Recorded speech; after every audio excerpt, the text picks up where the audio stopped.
all for coming. So, Mr. Valentine really doesn't need any introduction. However, I did do a little bit of research on him, just to maybe jog his memory a little bit, in case he forgot anything that he did. So, I think everybody probably knows he came from Valentine. Then he attended Wellsburg, and then UNI, which then was the State College of Iowa. State Teachers College. Yep. And then in '61, he showed up in Wellsburg. He was hired to accept the vacated coaching position and also to teach junior high science and sophomore biology as well as phys ed. His first year as boys coach, he had a 22-man squad. The opening game was against none other than his hometown of Appleton. And we lost 51-50.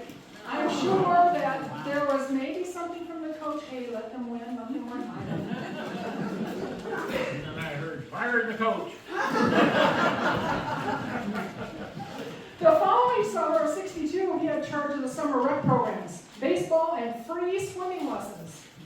Where did you go swimming?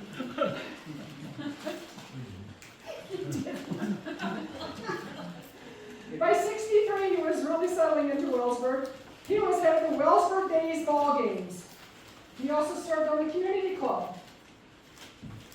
And how many years did you put the lights on the posts on Wellsburg's Main Street? Oh, probably 12, maybe 10 or 12. Yeah, there was lots of pictures in the newspaper of you and Mr. Moeller doing that. Yes. Yeah.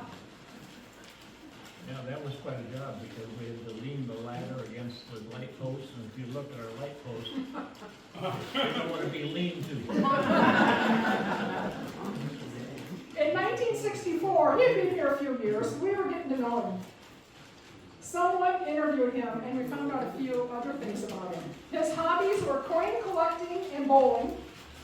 His pet peeve was people who interviewed him while he was eating. Obviously, he was eating when he was being interviewed. His favorite foods were steak and Zeno's pizza. Yeah, Is that still the same? pretty much, yeah. All right. Is the Thunderbird still your favorite car? Yeah, I would say so. Hey, not a lot has changed in 40, 50, 60 years. And how about, should we all sing On Top of Old Smoky later? That was your favorite song. Yeah. Favorite movie was From Here to Eternity? No. It was. No, well, maybe, but that is a change to, it's a mad, mad, mad, mad world. Have you ever seen that one? Maybe. I don't know. Oh, it's hilarious. Oh, maybe we need to come home and watch that one. Oh, shoot. So, yeah, so maybe that one, yeah, so you changed your mind on that. At that time, you said Wellsburg is a very fine and progressive community, and the people are very friendly. Yes. Does that still hold true? Yes. And I think what helped me a lot was the fact that I could talk Low German. Oh, sure. Yeah. Yeah. So, they again interviewed him in 1985. His most memorable moment was during a basketball game in '63-64. Wellsburg defeated Marshalltown in the district tournament. We didn't defeat them. We got beat 59-53. Oh! Well, I think my research wasn't so But that good. is a little pipe and smoke. Let's fire the researcher. Okay, who wants to take over? Any of you in the red shirts? Jerry! So, in addition to driver's ed, how about moped safety class? You Yes. taught that in the 90s. I taught that a lot, many years. Did you have to ride one and show them how it was done? No, I didn't. Oh. No. We didn't even have a moped. After the class was over, I took my son to Waterloo and I said, you can buy, I'll buy you a moped. And he was very happy with it. Oh, Because every Tom, Dick, and Harry his age was riding mopeds. So. sure. Okay. So some of the games reported from elementary PE classes were relays of the crab walk, frog leap, ball drills, and walking and running drills. Oh, yeah. Yeah. How about pom-pom pull away? Or pom-pom pull away? I'm going to talk about that. All right. Streets and alleys, kickball, parachute bombardment, and scooter soccer. I don't think I ever played that one. I'm sure some of those would be considered very dangerous in today's world. So, you were a fixture in the halls of WHS and WSR until you retired in 1997. And you were a great coach of many sports, tennis, baseball, and probably most well known for basketball in both junior high and high school. You taught many of us the good fundamentals in junior high, I'm sure, so that we were able to excel in high school. Awards. You got a few awards, too. Yeah. So, in 89-90, you got the Rocher Evans Award, and Kevin Uvalodi had this to say about him. Valentine has been a part of the Wellsburg school system for 28 years. He has helped many a student through their first visit to the lab in biology and has always managed to maintain complete composure while riding with first-time drivers as the instructor of driver's ed programs. He has also been the instructor for junior high science, physiology, and all grades physical education. He's currently, at that time he was the assistant boys basketball coach and is in charge of the JV program. He was the head boys coach for 13 years and served as the assistant coach on 9 state tournament teams. We can easily call Bob the Iron Man of Wellsburg basketball. So, let's please give a warm welcome from this group.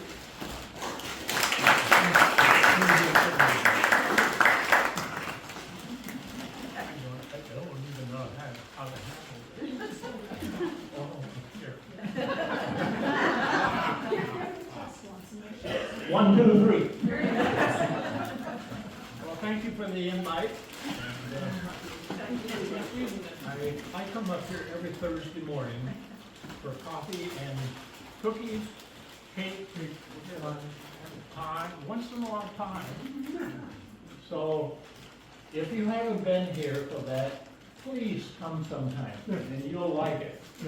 And then sometimes Danny Huseman brings his woodworking projects over, and we drool over those, don't we? They're very nice. So anyway, thanks for everything. I'm going to start a little bit today on elementary PE, because those are kids that are going to be the stars of tomorrow, eventually. And so I taught K through 6 PE, I think, for all of the 28 years that I was, all the years that I was here. And we did lots and lots of little things like scooter soccer. I can tell you about that one.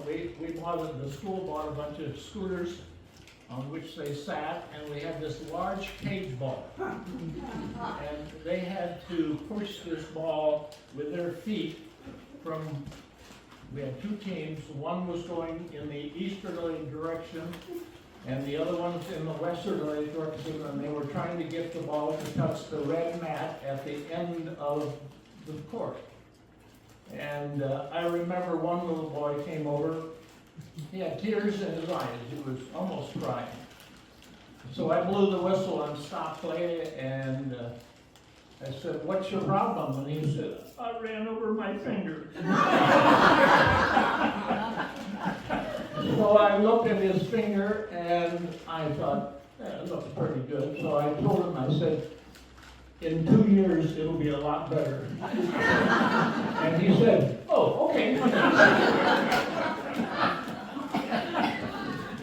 And then I had a girl that was in the same situation. I ran over my finger.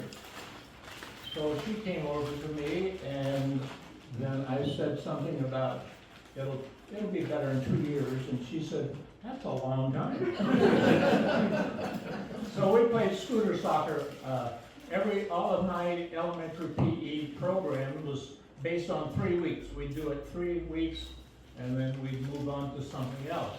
But in that 3 weeks' time, they only had PE twice a week, and it was for a half an hour. And so that time went pretty fast. When they came out, we always did calisthenics, get them warmed up, get them loosened up a little bit. And then we started on the activity, and we played lots and lots of different things, and I think the kids had fun, and that was the latest goal that I set, because we did things on the football field. One of the activities that we did was pump pull away, and I guess I remember that home. Would any of you play pump pull away? Okay, there's a couple. Yeah. And the goals in football are the goals in pump pull away. So when you made it to a goal, nobody could pull a tag off of you or anything. And we used the Velcro belts, and sometimes we played with one flag, which had to be right in the middle of the back. And then as the kids left the goal line, they were not allowed to go back to that goal. They had to head to the other goal. And so there was a lot of running involved. And if you got the flag ripped off, then you were also it. I'll say it. And then we kept playing until everybody got caught. Well, then eventually I would put 2 flags on, and they weren't it until both flags were ripped off. And sometimes I noticed there was some kids that cheated because they take that flag and wrap it around the belt, so you couldn't rip it off. You know? So we had a few words about that, but we got that. Anyway, and some of the other things that we did a lot of relays. Different kinds of relays, and maybe some of you remember some of those things that we did. I enjoyed elementary PE, but because they were, very active, they wanted to participate and they liked to play. We also had the track meet at the end of the school year. Remember that? All of the grades were involved, and we did lots and lots of different activities for that. And then after that was over with, then we had the presentation of the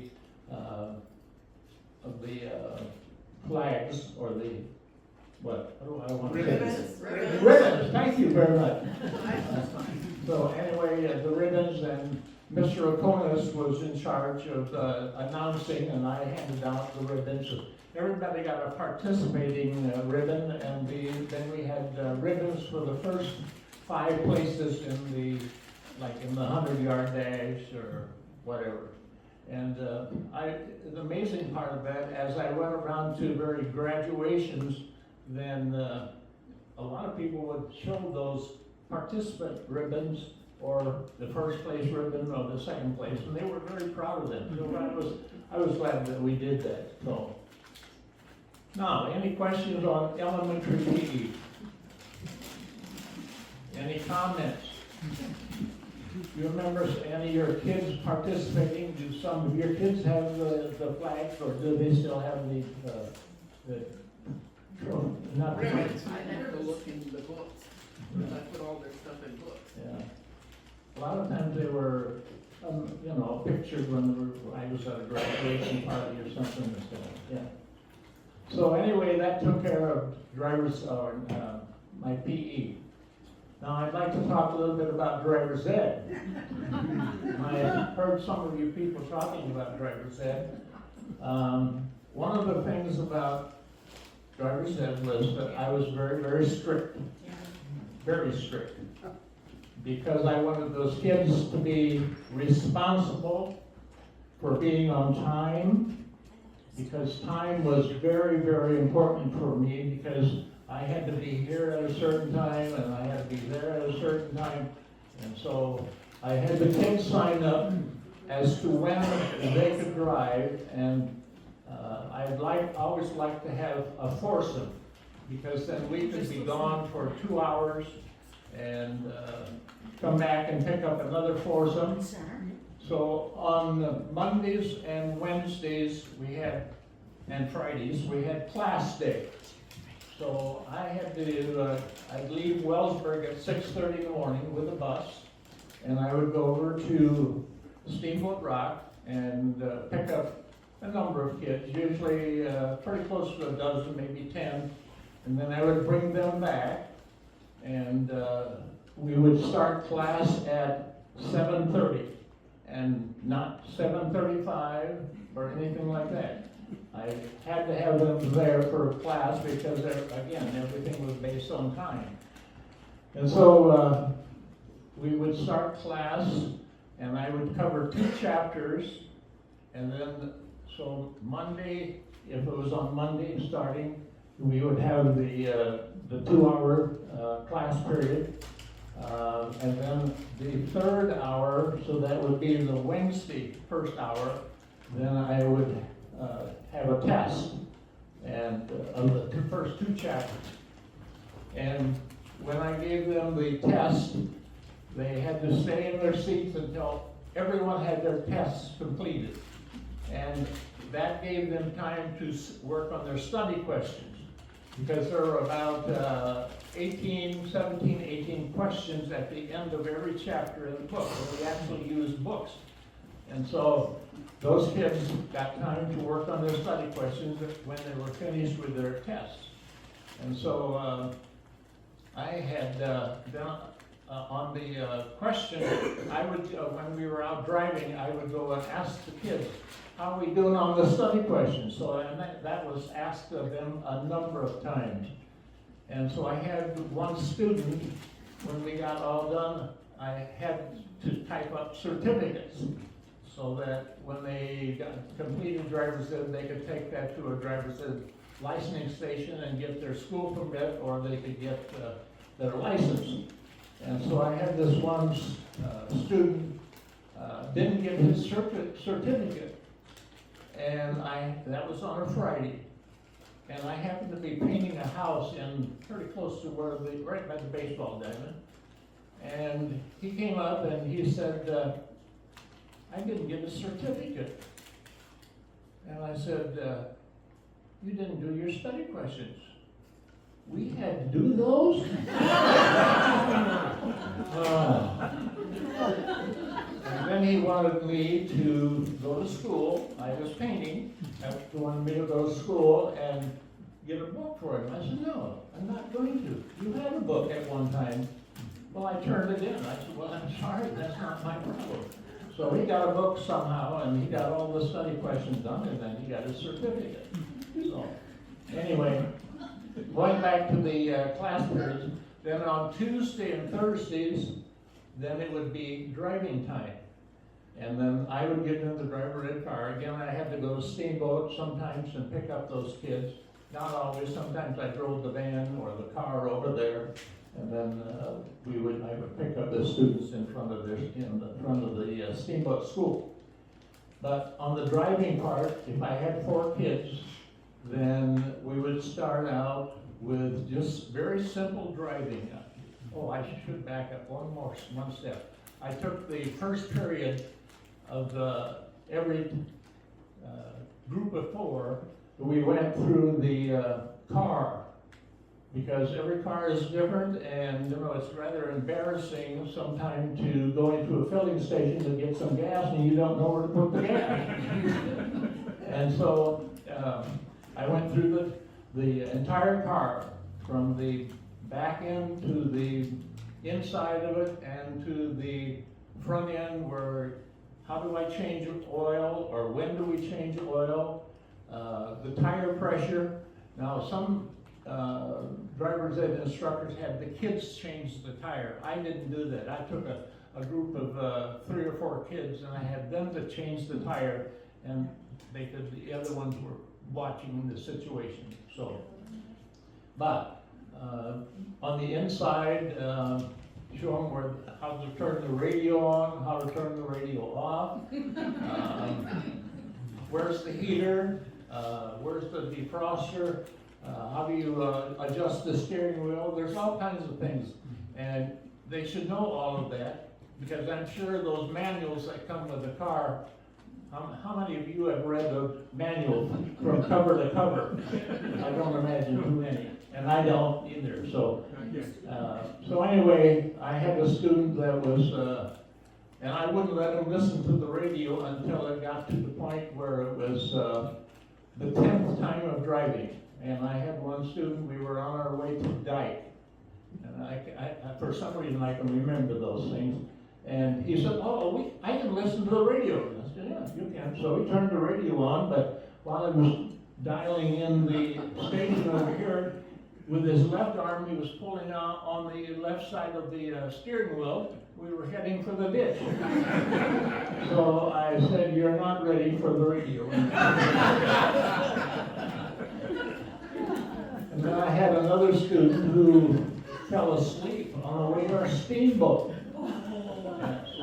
So she was ready. So I gave her a choice of either get out of the car and go home and sleep, or stay awake and drive. And she decided to stay awake and drive. So lots of little things, But anyway, going back to the driving situation, we would start out in Wellsburg here and drive around many blocks, and I wanted them to be observant at corners for stop signs, yield signs, how they turned the corner, just lots and lots of little things in a small town. And then eventually we would go to a little larger town or a different town, like maybe Appleton or Kesley. Kesley, very, very small, but we would go to those places to see how they handled that. And then we would go to maybe a little larger city where there maybe was like a stoplight, like Grundy Center. And then eventually we would get to the point where it was time to do parallel parking. Now, I heard some of you talking beforehand about parallel parking. Well, I brought over my car and set it on the east side of the school, on the street, and then I had the school car, and so I kind of stepped off the space that was needed, and we would go around the block. And then I would go through the process, and I said, I will help you the first time. The second time, if you don't think you need help, you'll be on your own. And the third time, I won't say a word, and you're going to have to do it perfectly. Well, believe me, we went around the block a lot.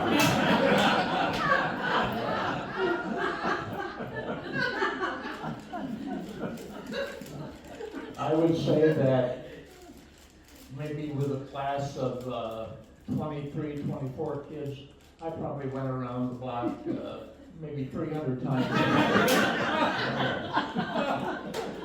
So, and those people, are the ones that probably are still saying, I haven't parallel parked since you made me do it. I hear that a lot. When I go to a class reunion or graduation, that's what I hear. I haven't parallel parked since you made me do it. So anyway, we did that a lot. And then I remember one student, we were in Grundy Center, and we were parking on the west side of the courthouse. And she stepped on the accelerator too much, and she hit the car behind because as she was backing up. And of course we laughed a lot, but there wasn't any damage done. But she came to a class reunion here, I was probably 5 years ago, and she brought that up. She hit that car in Grundy Center while she was trying to get out of a parallel parking place. Oh, let me see, any other things about parallel parking? How many of you have parallel parking? Okay, how many of you have trouble parallel parking? Well, Mr. Albert, he loved to tease. And so I had a student that when we were on the block, that the cars were moved. Because I left the keys in the school car. So he moved it, and there was hardly room for a car. And I looked at that, boy, there's something wrong. I looked at the schoolhouse, and here he is watching out of the window. So anyway, I had to move the car so that this person could parallel. Oh, let me see, what else we got here?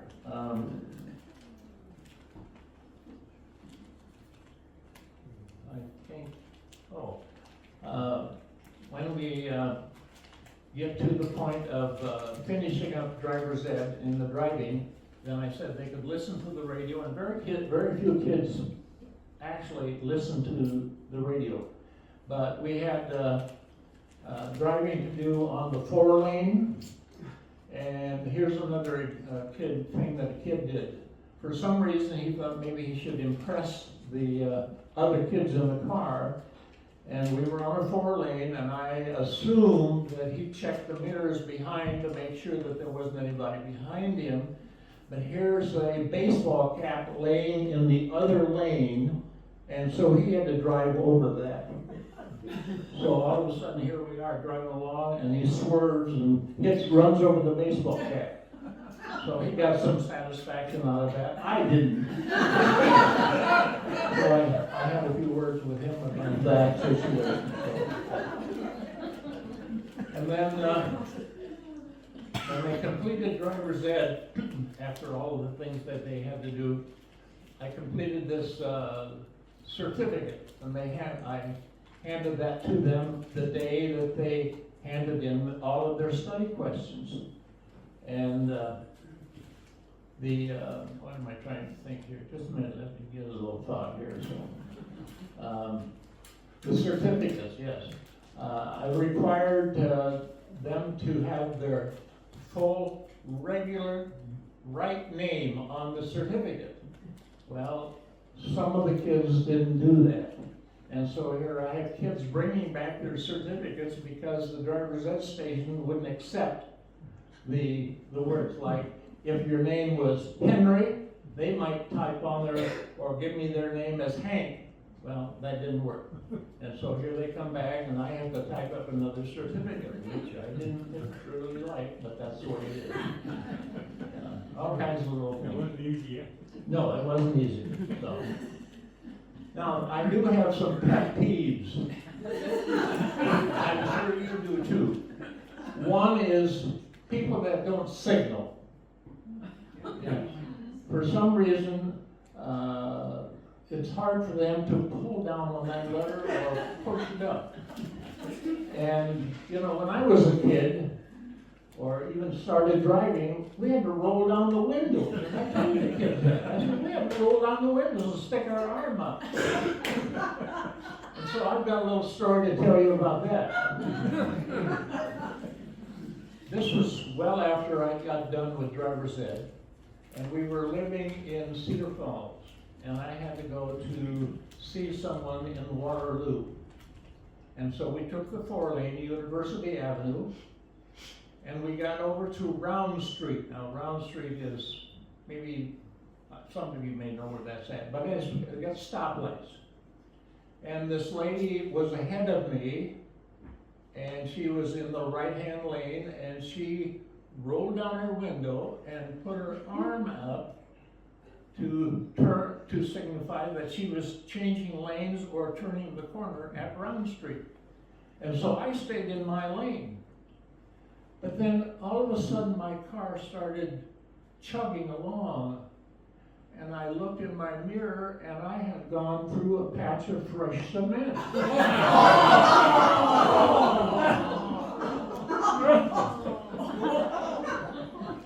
So I thought, what am I going to do? So I went down the road and I noticed that there was a construction crew over where Tuna Speedway used to be. And I see, so the guy's over there. So I pull in there, and a guy comes up to the car and he said, "Not another one." And I said, "I'm not sure I know what you're talking about, but I think, yes, I am another one." He said, "Well, you're going to have to stick around here for a while because the boss will be coming." And I said, "Well, there weren't any barricades up." He said, "I know there were barricades, we just took them up there." And I said, "I know there weren't any barricades because I just came through there."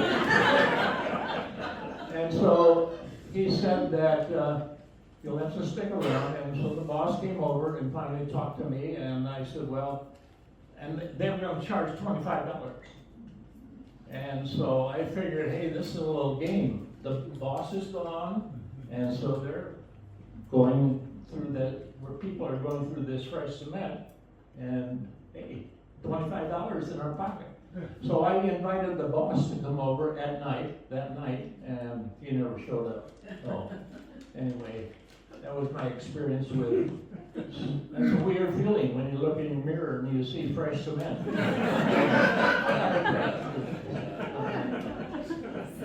So anyway, going back, using your signals. You mean concrete?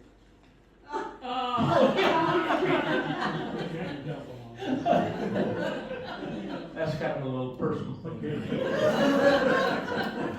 I'll let you explain that later on. Okay, what else? Driving the signals, turning signals, using them. Then another thing that bugs me is when it's kind of drizzly out and snowy out, and cars pass me and then pull right off in front of me. And there's nothing in the lane, their lane that they're driving in. Well, I had a road down the road. They have no reason why they have to pull in front of me, but they do. And then they spray my windshield full of snow and water and all that kind of stuff. Why don't you just stay in their lane? So that's one of the things that I talked about when I was teaching the kids how to drive, and hopefully they took their start slowing sooner. I always said SSS. What do I mean by that? Have you all experienced that where somebody's coming up on the side road, and is that person going to stop?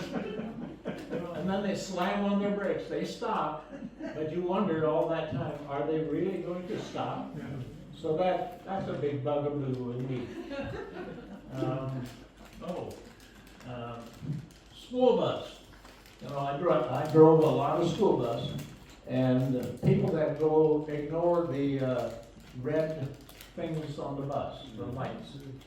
You turn the ambers on, and when that comes on, it's a message that you are supposed to slow down and be prepared to stop. Well, and then the red light comes on, then you have to stop. Well, some people ignore that, they don't.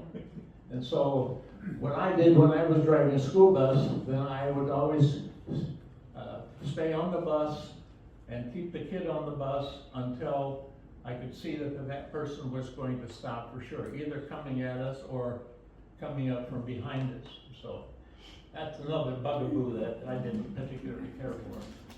Passing on yellow lines, you hear that a lot too. And boy, that's a dangerous situation because they're putting my life in jeopardy, plus their own lives and the life of the person that they're passing. So that's not good. So anyway, that kind of completes my story about driver's ed. Any of you have any comments or questions? Did you ever go around Miles Myers' house here in town with a student driving? Miles Myers, huh? Where he used to live down by the school? No. I think you did. I did? Danielle Kroll and my daughter. I don't remember that. Don't ya? No. Yeah. Just like school, Mr. Valentine, I'm always late. You're gonna have to stay after school. Talked about that. I don't remember that. I'm glad. I hope you forgot a lot of things. Yeah, Dana come home from driver's ed and she said, Dad, you aren't gonna believe what Danielle did. I think Mr. Valentine was gonna have a heart attack. Oh, really? No. You just put that out of your mind. Good thing. I had a student that had never driven before. And for some reason, I don't know why, but a lot of times we switch drivers in where the bus barn is. But this time, we switched drivers in the back parking lot. And she got behind the wheel, and I said, now just imagine that there's an egg between your foot and the accelerator pedal. Oh boy. She didn't believe that. And I thought we were going to end up in the middle of a football field. But boy. So anyway, trying to teach somebody like that how to drive is tough. Because, and I couldn't pass pass her. I didn't pass her for 2 years. I couldn't do it. And they said, well, what do you base that on? I said, well, I base it on the fact that if she comes and knocks on my door and says, can I use your car to go uptown and get a loaf of bread, I'd have to say no.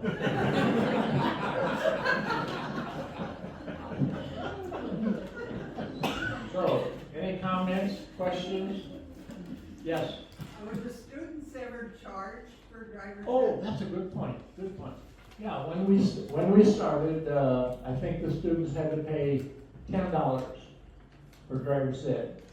And then it went up to $12 and $15, and I think the last year that I taught, it was $25, and the next year after, it was going to be $50. Well, now I think it's well into the hundreds. Over 300, 400. 300, 400, 500? Yeah, depending on where you go to school. Yeah. I talked to Scott Williams, and he's teaching driver's ed in Appleton for AP, and he said that the company, he drives for a company, that's the driving part, and so he gets paid from them. That's street smarts, smarts. You might see those vehicles around, and then his classes are taught, and he gets paid by AP to teach that, and it has changed considerably. He told me that you can't get a student driver permit until 6 weeks or 6 months after you have taken driver's ed. So I didn't know that. But a lot of them, they do it online. Online, yes, doesn't even have to go to class. No. Yeah, yeah. Any other comments, questions? Nothing. I think when we had driver's ed, I don't think there was any extra charge at that time.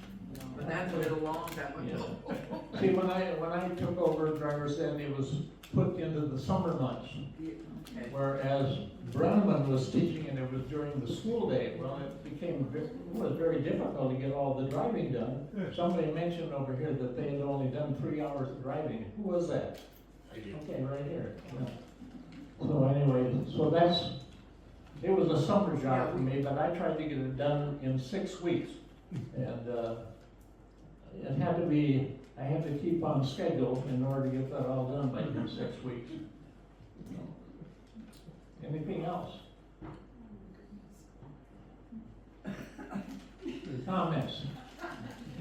Just imagine that you're in study hall, you can. Oh, no, we didn't. We didn't talk in Sunday in study hall. Really?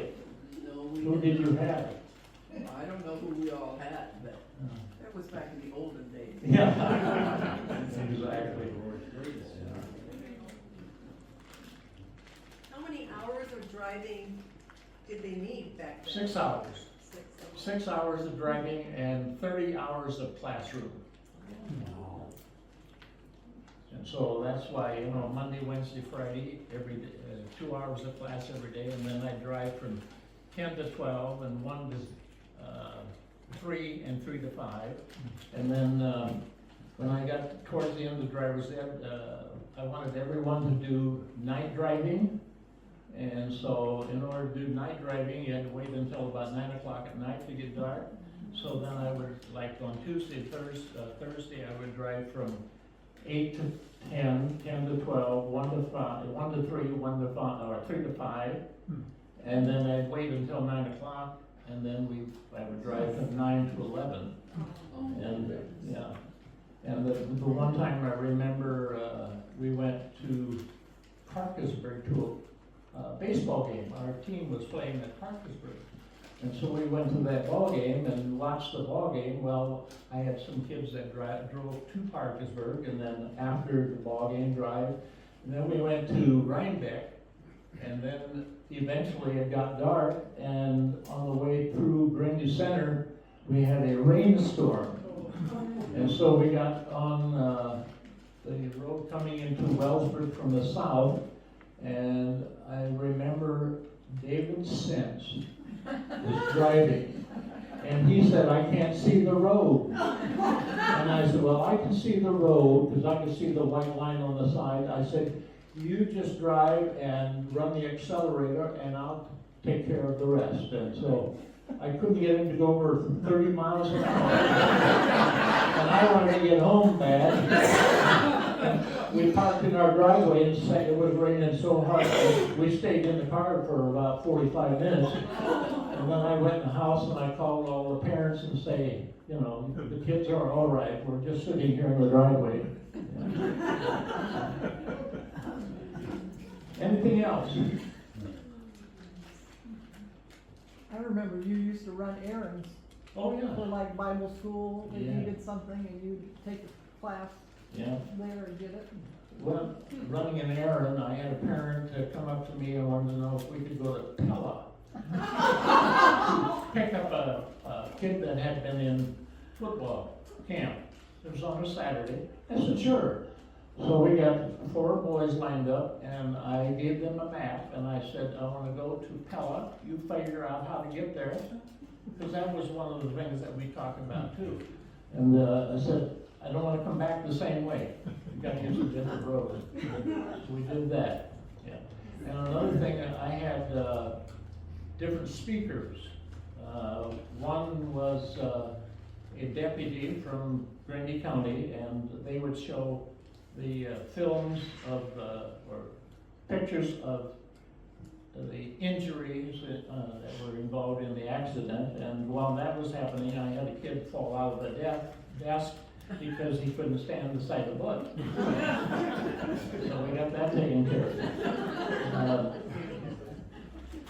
When it came to drugs and alcohol, then my sister in Hampton lived across the alley from a highway patrolman, and he had a drug dog.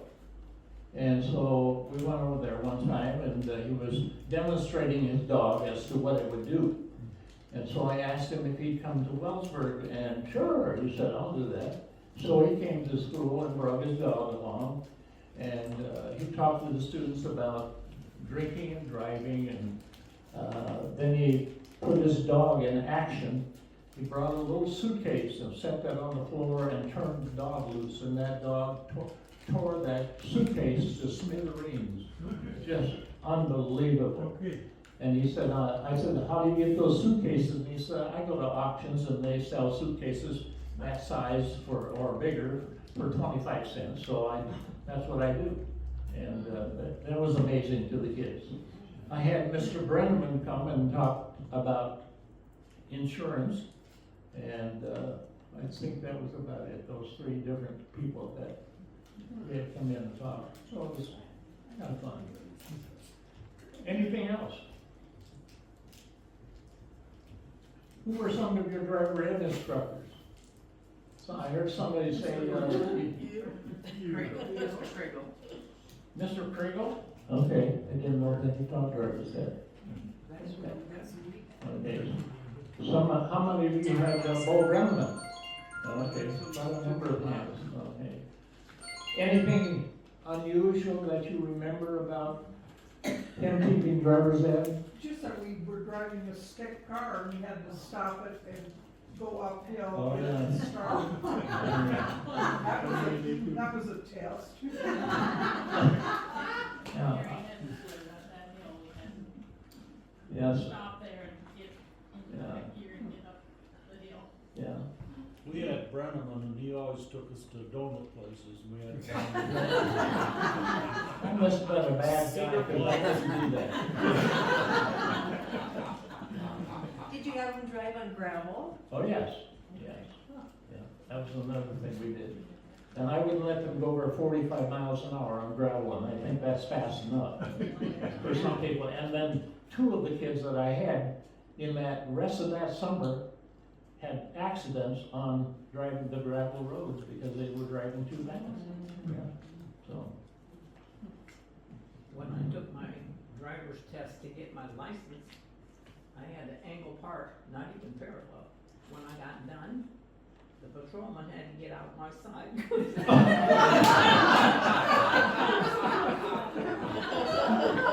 We didn't have that in our council. Now you can see what, I still owe you.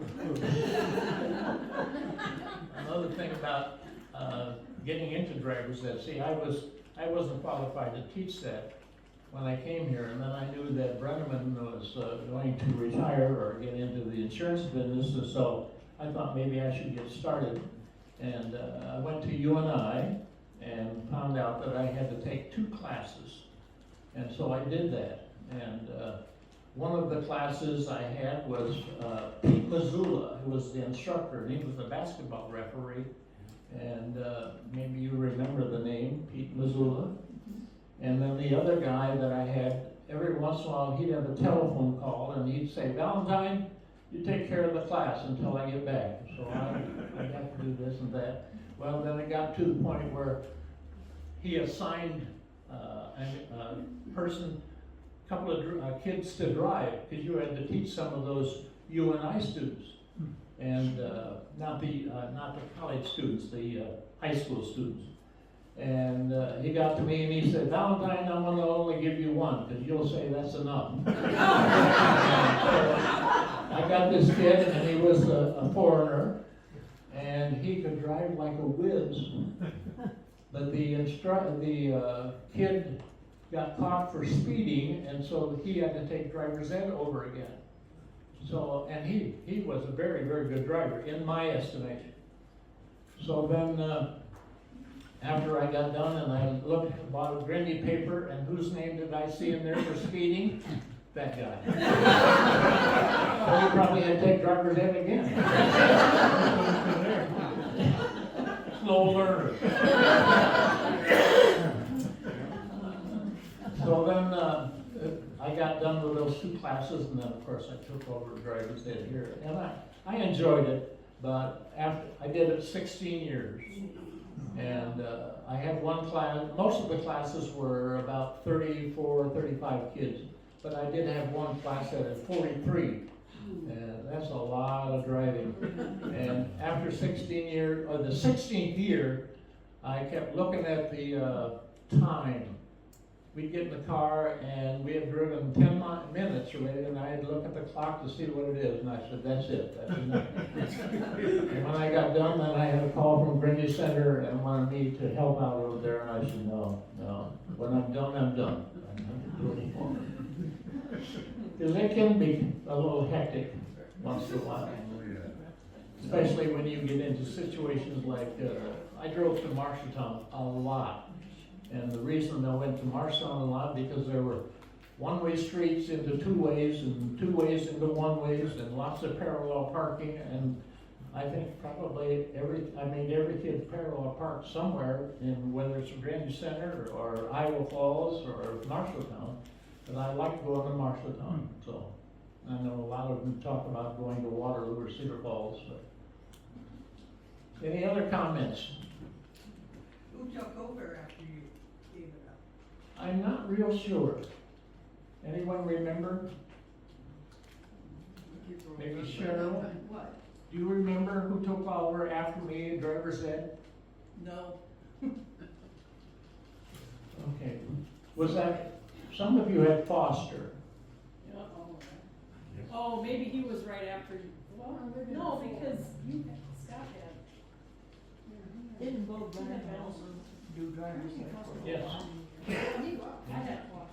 So that was before. I remember nothing. I took over after Brennan got done. Then they went from in school, during the school year, to summer months. Yeah. He always talked about, not always, but he mentioned a number of times in our social group that when they would get into this driver's ed business, you know, talk about that. He always talked about the time, I don't know who it was driving, but they were,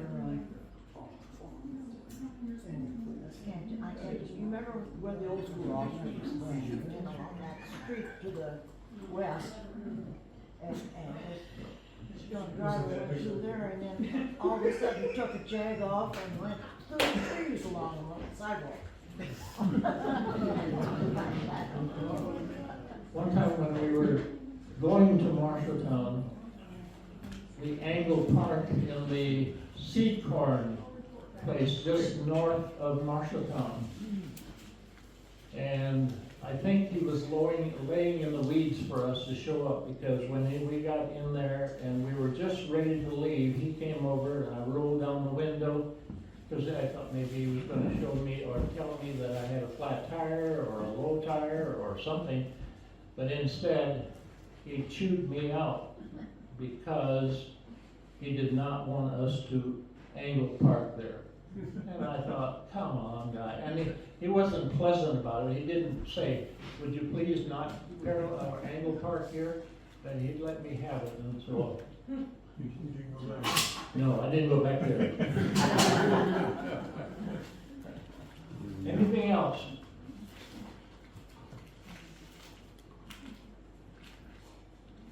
Certainly somebody's got some comments to make.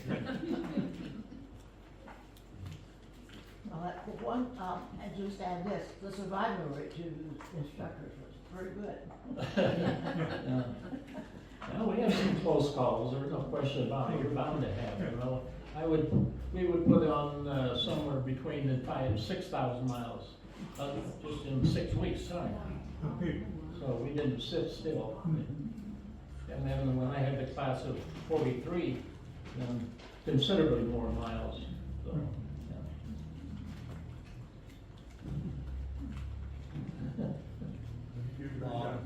Bob, What? I remember one thing that Roy Cradle did that I'd never seen done before. He blocked off 2 or 3 blocks of a street, and he had a little thing in his hand that shot chalk on the ground, and when you heard that shot, you were supposed to hit the brakes, and then another chalk would stop, and then when you finally got stopped, the third one would go. Wow. And he would measure all of that. Wow. How quick you got to put on a brake. He was strict too. He Yeah. was. Well, you have to be strict, Oh otherwise. yeah, it's life and death. You know, I'd tell the kids for class time, it's better 5 minutes early than 5 seconds late. Yes. Yeah, absolutely. Yeah. Because if they are 5 seconds late and you overlook that, the next time they're 15 seconds late, and then pretty soon the minute yeah. Can't have that. And teaching responsibility, because eventually they're gonna go out and try to get a job, and show up for jobs on time, or before time. Yep.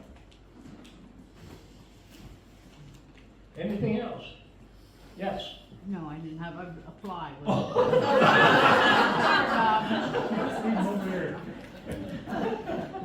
what are your favorite basketball memories? Oh, probably, I'd say the night we beat Applington in the tournament in Granby Center. Almost beating Marshalltown Yeah. in Marshalltown. Yep. Beating Granby Center in overtime. That was, and then of course you had some that you're rather fortunate that you even came close, you know. That's one of the things, when I got into coaching, the first night I thought, yeah, I hope we score a bucket. But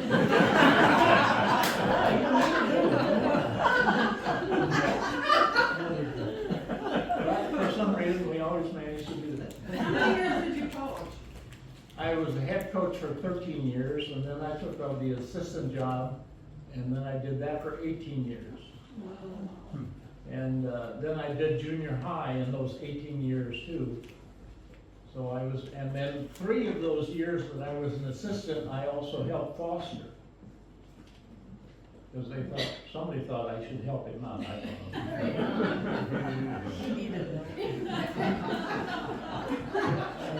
When I came here, I was the only boys coach, and Brenneman was the only girls coach.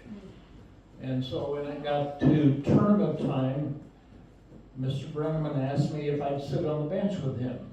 And I said, sure. And he said, I'll sit on the bench with you. And that's kind of nice to have somebody. Now, that's different than today. Sometimes you see 7 assistant coaches. One is enough. And so I sat on the bench with him while we were in the state tournament, and he would have me tape ankles. Mr. Brenneman wanted all of the girls' ankles taped. And so I picked out 6, and he had the other 6, and I taped their ankles, and I'd had the same 6 every ball game. Because he didn't want to go into a tournament and have some kid sprain their ankle and not being able to play. So. Anything else? I have a story about my son-in-law, Tom, from right back, he was the coach too. I asked him, did you win your game last night? If that last basket would have counted 31 points.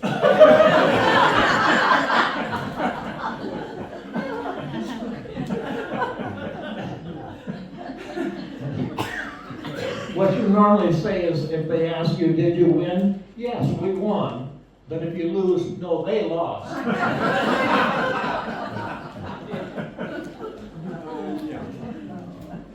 That's a good one.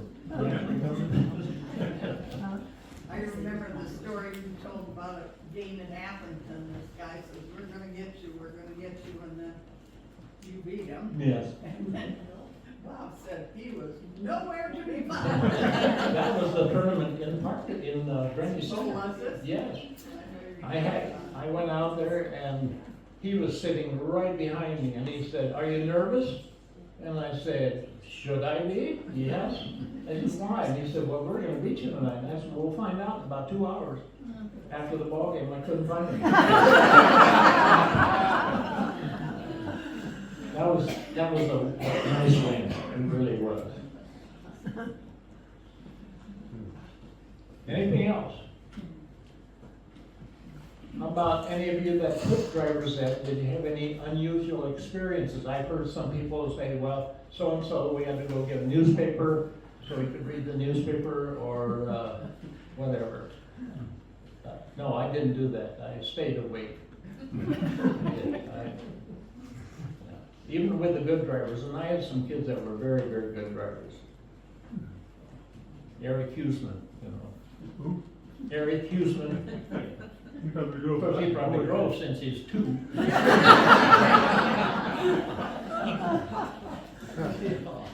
have brakes on your side? What's that? Did you have brakes on the driver's side? Oh, yeah. Sometimes I wish I had a steering wheel on there. I remember you hit the brakes pretty hard when we were in Marshalltown and Mike Milligan was driving. Oh. Yeah, one time they sent me a car, we got our cars from Ike Myers in Ackley. One time they brought over a car with a bench seat, no split seat. And I'm not gonna do that, because then I'd have GMC imprinted in my knee the rest of my life. Or the word Chevrolet. Yeah. Oh. And there were years when the school had a van and we used the school van. That was different. Yeah. Anything else? Well, my hour is up, so I don't get paid after an hour. We didn't sign any contract for payment, sorry, Mr. B. What's that? We didn't sign any contract for payment, sorry. They said it would be signed afterward.